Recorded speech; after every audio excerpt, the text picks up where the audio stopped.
When it comes to movie props, there's never been anything as iconic as the lightsaber. So with all the merchandising tie-ins that Star Wars has to offer, you'd think that'd be the one thing they'd really have figured out. There's been everything from cheap plastic toys to limited edition replicas, but nothing has really captured the feeling of what it would be like to hold one of the items from the movie. That's why over the past 15 years, fans have taken matters into their own hands. They've built a homegrown lightsaber aftermarket, where people make custom machined hilts, designed high-end sound and lighting electronics, all in the name of getting as close to the films as possible. Now it's not cheap, but if you dive down the rabbit hole, nearly anything is possible. I personally started collecting last year and thought just one would do it. Not so much. So this is an original design made by a husband and wife team called Vader's Vault. This blade can turn any color you want, and it's sturdy enough for full contact dueling. And this is an Obi-Wan Kenobi made by Roman's Empire Props. Every single piece of this thing is an exact replica of the part used to make the original prop back in 1977. I also have a Luke Return of the Jedi being installed with electronics somewhere in Arizona. I might have a bit of a problem. But even though I have all of those, what's been haunting me is the original lightsaber. You know the one.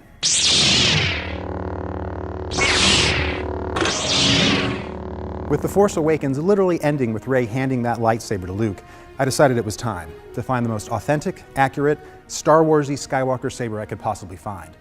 So of course I ended up talking to Yoda. My name is Michael Murphy. I own a website called fxsabers.com. People know me as Yoda. And I specialize in turning the vintage 3-cell Graflex camera flash, which was the original saber seen on screen, into a functioning lightsaber. Now, you're probably wondering what a vintage Graflex camera flash is. It might be hard to remember, but back in 1977, the original Star Wars was kind of a low-budget flick, and everything from the Death Star to the blasters were made from found parts and old model kits. The one thing they couldn't figure out was the lightsaber, until one day set decorator Roger Christian found an old box of vintage camera flashes from the 1930s. The company that made them? Graflex. Christian added some grips, a bubble strip pulled from an old Texas Instruments calculator, and a D-ring, and that was really it. That's the original lightsaber. He apparently showed it to George Lucas, and Lucas looked at it and just smiled.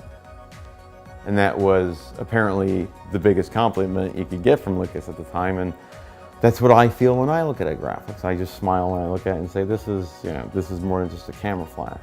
Okay, so this is where it's going to get pretty nerdy, but it's also where it's going to get kind of amazing. Because according to Star Wars lore, lightsabers are powered by a tiny crystal inside them. And Michael made a lightsaber with a crystal chamber that looked like it was working on the inside as much as it did on the outside. That lightsaber sold on eBay for $3,900.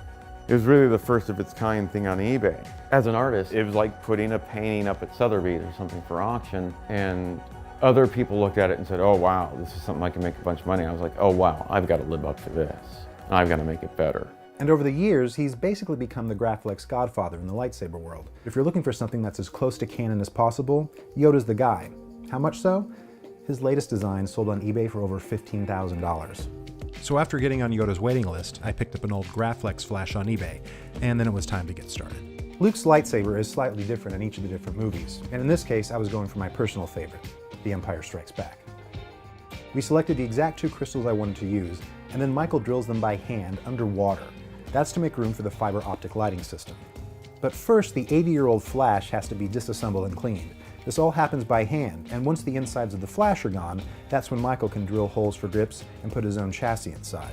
When you get a lightsaber, you swing it around and stuff. And to make sure everything didn't break, he took a design cue from RC cars and built a custom chassis. And the nice thing about this is that the combination of ABS and aluminum piping and the way it's hooked together and the plates that I've created allow it to flex a little bit in various directions. That way when it takes a hit, all of your electronic components aren't completely absorbing that. The chassis absorbs it for them. So obviously making a lightsaber is super easy. Okay, so it's been about a month since we last visited, and we are now heading back to Yoda's to pick up the finished lightsaber. But this still doesn't look anything like Dagobah.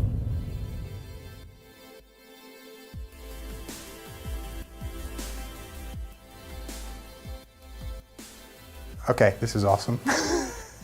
I kind of don't want to touch it because it's so nice, and I feel like it's like a movie thing that I feel like I'm actually at a prop show.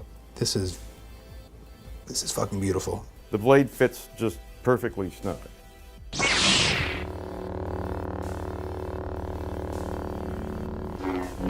I want to start doing all kinds of like crazy shit, but I don't want to hit anything ever, so I'm terrified. My 7-year-old self inside me right now is like freaking out, and I feel like I've accomplished like a long life goal. That probably sounds like an exaggeration, and yes, there are more important things in the world than a replica movie prop. But there's something beautiful about the passion it takes to create something like this. It's a reminder of the power storytelling has to encourage and inspire, to bring people across the world together in pursuit of a common goal. And that's a gift that artists like Michael get to pass along too. I like making the fans happy, and I know when I'm able to put that into someone else's life, then it makes it worth it for me too. Hopefully it will serve your collection proudly for years to come. This fan is very happy.